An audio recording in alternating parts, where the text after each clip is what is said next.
Definitely being a New Yorker, there was a lot of privileges in being in the Broadway community.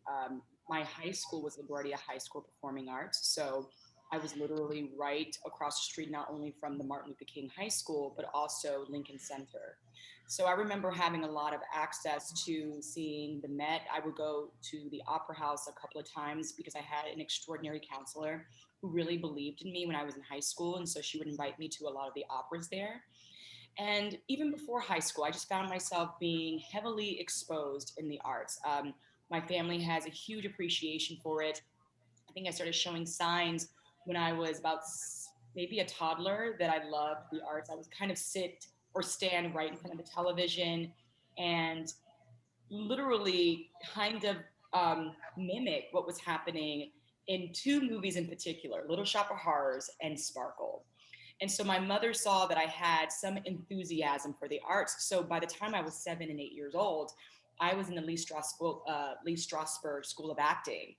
And it was kind of the start of what became and literally is my career today.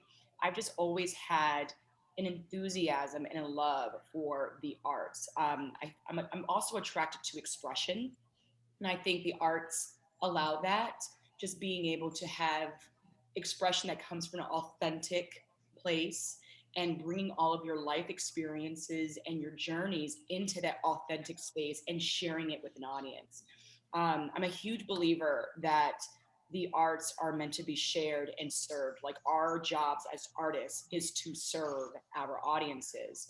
So I'm very big on storytelling and the ultimate purpose of what artists have. And Stanislavski has one of my favorite quotes, and it's "Love the art within you, rather you within the art." And I think that's something that I kind of always stood by, because it's just a reminder to stay grounded and know that your purpose is to be an artist and not to fall in love with yourself inside of it.